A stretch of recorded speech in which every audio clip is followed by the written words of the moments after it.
Vamos para o nosso quadro. Tá tudo pronto aí? Almanaque do Povo, vai lá. Oferecimento: Bisnaga Alimentos, indústria de panificação. E Frias Neto, consultoria de imóveis.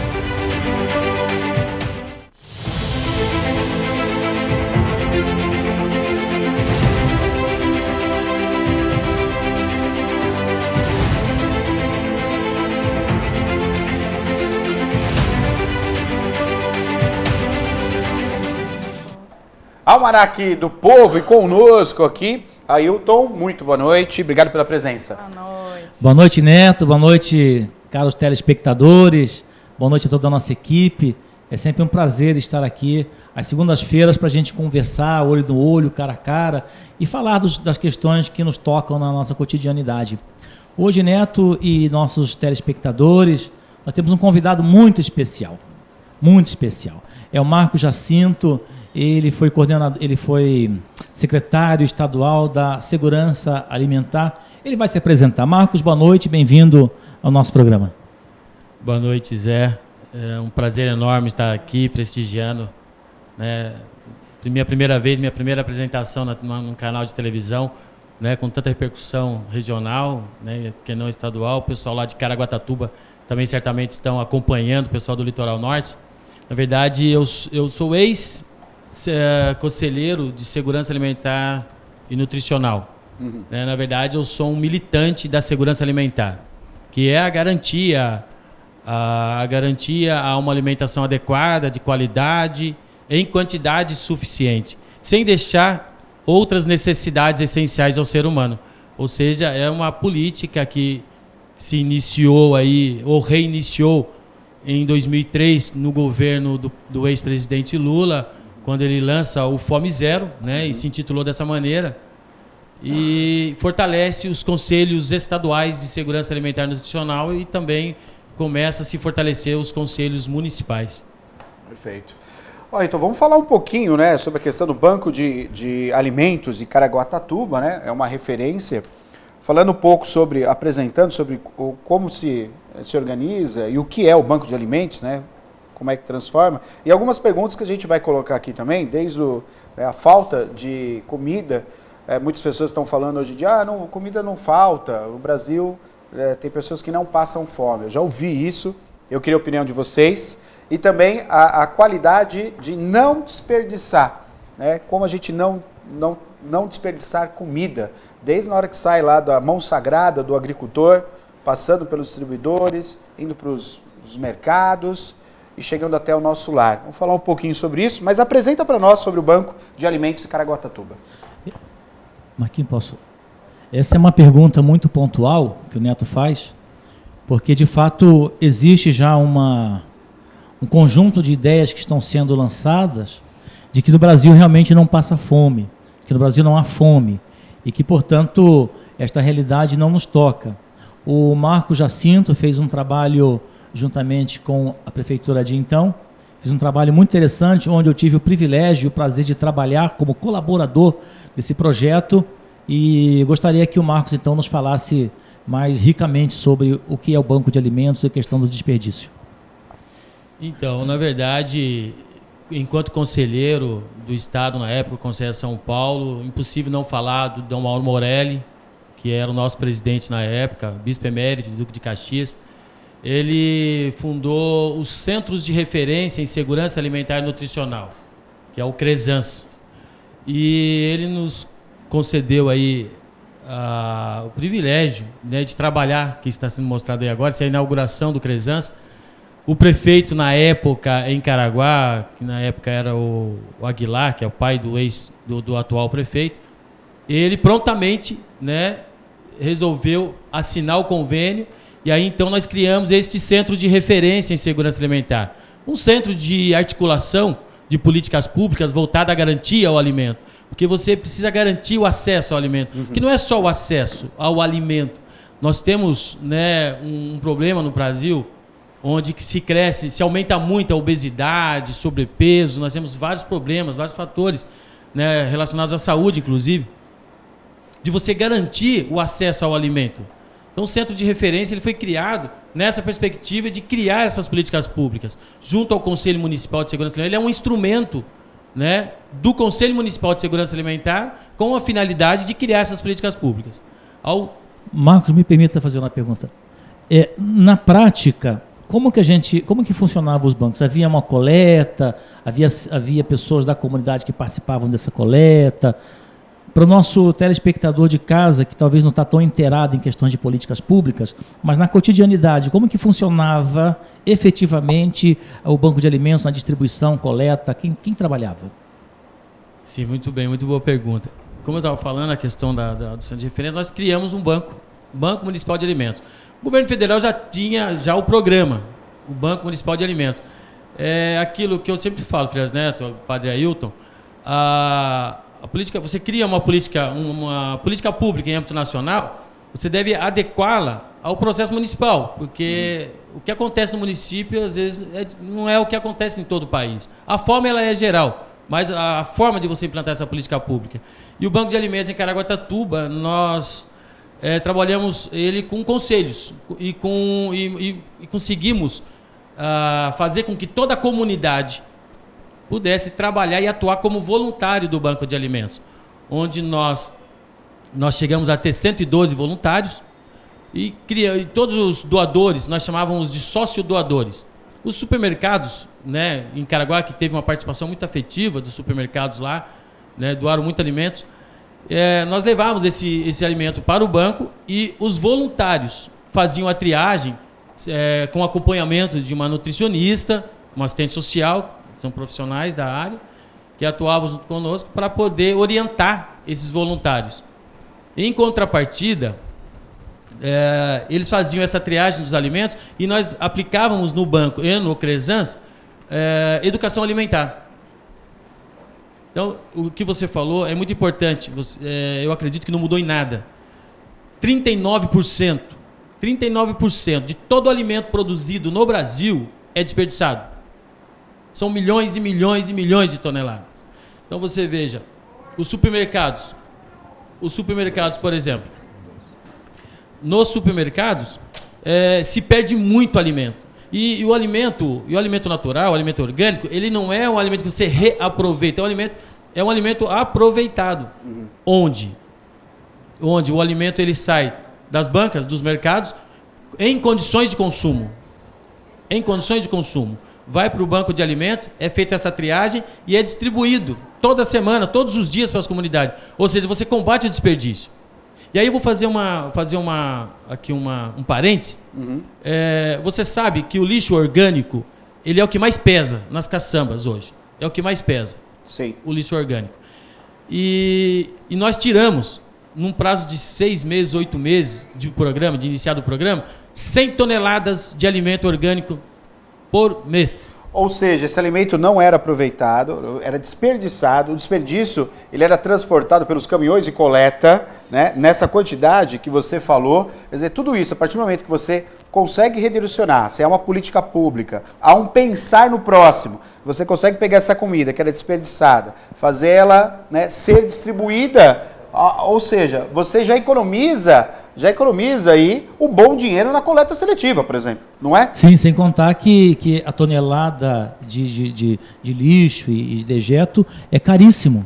Então, além de estar desperdiçando a alimentação para aquele que carece, que necessita, está onerando os cofres públicos, que poderia estar gastando isto exatamente no processo de alimentação. O Marcos me corrija se eu estiver equivocado. Não, de forma alguma. Vamos falar de Caraguá, que foi a realidade que eu ajudei. Uma média lá de 100 toneladas de alimentos desperdiçados, a R$400 a tonelada, você teria aí nada 40 mil reais em despesa. E você não gasta 20 mil por mês para você fazer essa manutenção e de uma forma rica, onde esse alimento vai direto à população, atende o combate à fome, atende várias... É imensurável o alcance que essa política pública tem, porque ela combate a fome, ela combate a miséria, ela combate o desperdício de alimentos, claro. Ela combate o desperdício de dinheiro público, porque se vai para a mesa da população, esse vai virar alimento. E Frias Neto, Padre Ailton, o mais interessante que nós descobrimos juntos isso, o alimento a cada 100 toneladas de alimento coletado dos mercados, 70% é aproveitado para a população. Vai direto para a mesa da população. 70%. Processo de higienização. Em extremamente condições de uso, de consumo. 30% não é. Então, na época, eu sugeria ao prefeito de criar uma usina de compostagem. Perfeito. Essa usina de compostagem iria produzir, em média, 30 toneladas de compostagem por mês. Ou seja, podendo chegar a 100 toneladas. É o melhor produto, é o melhor adubo orgânico que nós conhecemos. E com esse adubo orgânico, nós iríamos incentivar a agricultura urbana, a agricultura familiar e as hortas comunitárias. Claro. Ou seja, o alcance dessa política pública é muito alto com relação ao desperdício, à fome, à miséria e tudo mais. Aí eu quero fazer também um parênteses com relação ao Crezans. Eu estava falando que tem diversos tipos de fome, né? Eu acho que a pior delas é a ignorância. A pior fome é a ignorância. Porque essa vai gerar exatamente a fome efetiva. Exatamente. Importante. A pessoa comprar mais do que consome, né? O alimento que você que pode comprar não for consumir, ele pode ser doado sim à população carente. E digo mais, o Centro de Referência de Segurança Alimentar, o Crezans, ele vai atuar numa política pública onde as pessoas que têm acesso ao alimento, que têm a fome da informação de como se alimentar corretamente, essa pessoa vai até o centro de referência e vai ali procurar apoio para poder aprender a se alimentar de forma adequada. A questão do alimento é não é a quantidade do que você come, mas sim a qualidade da comida que você põe na sua mesa. Eu não sou técnico na área de nutrição. Eu não sou nutricionista, eu não sou engenheiro de alimentos, mas a experiência dessa militância em segurança alimentar me mostrou que se você sabe alimentar corretamente, você automaticamente combate o desperdício, você cria saúde, gera saúde. Essa era a nossa cozinha. Nós tínhamos lá cursos, né, de manipulação e higienização de alimentos, tínhamos cursos de panificação, enfim. Esses cursos eram também para ambulantes. Então, além disso, aí gerava também renda e emprego. Sim. Muito interessante o projeto criado lá. Porque nós tivemos um problema lá, né? Os ambulantes estavam sendo perseguidos na época, onde o prefeito perguntou: Marcos, e aí, o que a gente faz? Vamos dar segurança alimentar para quem vai consumir o alimento dele.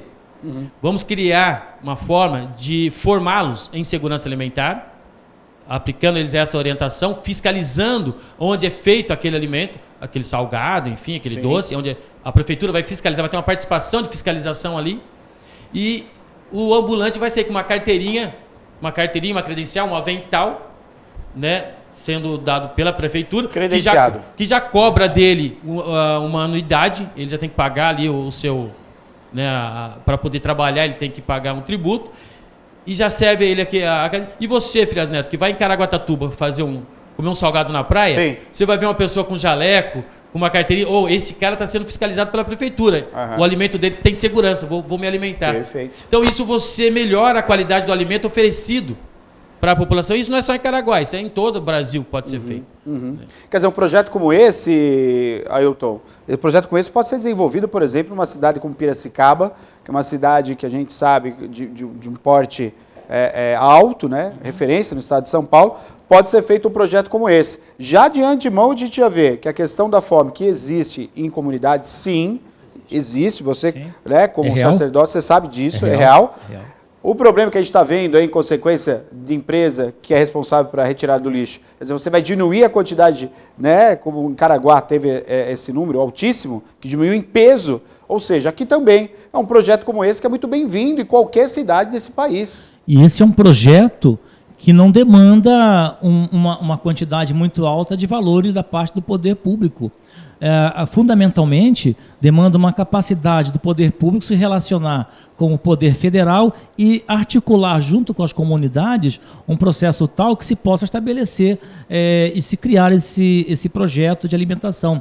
E outra coisa muito importante são os reflexos que que essa questão alimentar gera. Além da economia nos cofres públicos, na questão do lixo e outros mais, a economia também no quadro da saúde, porque uma boa alimentação, sendo bem acompanhado, a visita aos postos médicos em razão de uma doença oriunda pela fome ou pela má alimentação, ele vai cair também consistentemente. E o outro maior gancho que eu penso nesse projeto é exatamente o resgate da cidadania. Esse é fundamental, Neto, Marcos e nossos telespectadores, é o resgate da cidadania. Porque quem tem fome, sofre. Quem tem fome, tem pressa, tem urgência. Então, sem dúvida, esse é um projeto que não é um projeto absurdo de se fazer. Nós temos condições, temos parceiros, porque os poderes particulares, quando uma vez verificado a grandeza, a largueza desse projeto, eles também abraçam. Esse é um projeto que foi muito interessante. Lá em Caraguá, Marcos, houve uma percepção da parte da prefeitura na questão da saúde? Você percebeu que, de fato, esse projeto auxiliou na redução de doenças? Nós tivemos lá, Ailton, nós tivemos uma localidade que nós escolhemos, né, para estar investindo mais e ter ele como um piloto. A gente percebeu que as crianças que se alimentavam, que tiveram mais acesso a um alimento mais saudável, porque assim, é assustador. Vocês viram aí esse documentário que fizeram a respeito da política pública, e você percebia a alegria que as crianças tinham de chegar à van, né, com o alimento, e elas poderem se alimentar com alface. Os nossos filhos não comem alface. Olha só. Eles pegaram a van que eu dirigia, né? Exatamente, padre.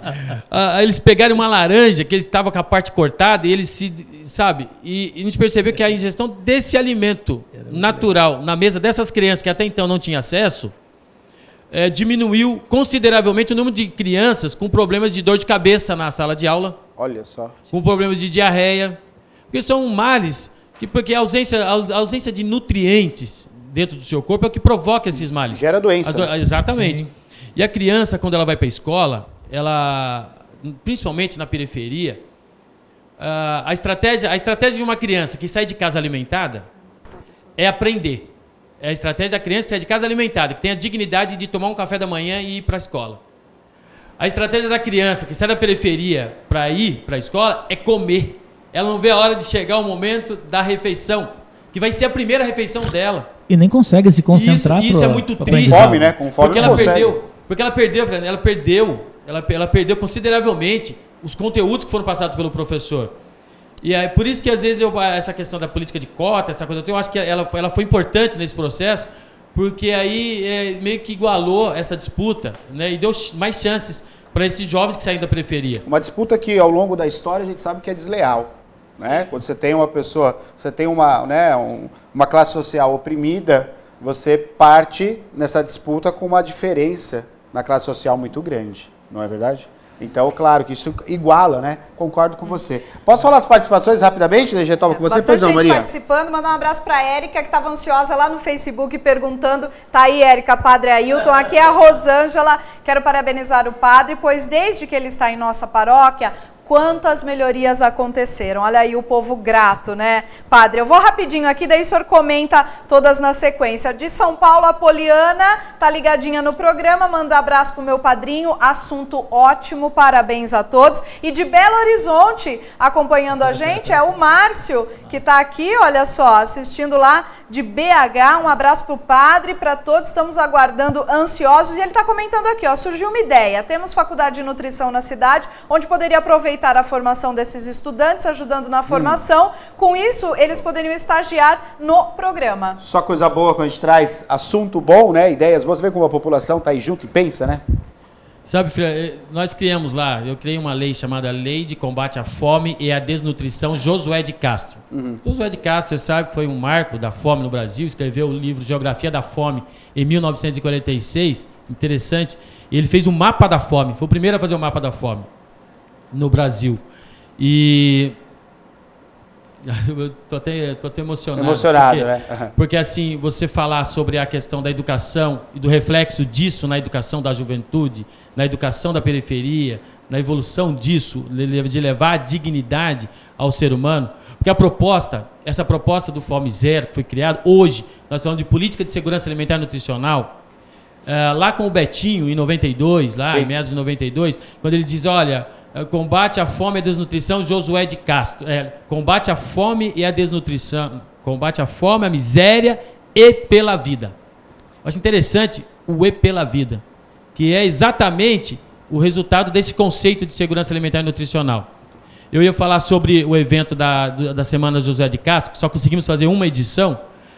Nós conseguimos com a Universidade do Vale do Paraíba um ônibus na época com 40 alunos de nutrição do 4º ano. E eles deram atendimento na praça pública para a população, fazer a avaliação nutricional, tirar o IMC, etc. O Neto, poderíamos chamá-lo para uma outra oportunidade de continuar essa Claro que conversa? sim. O nosso horário estourou. Tá estourando, né? Estourou. Estourou.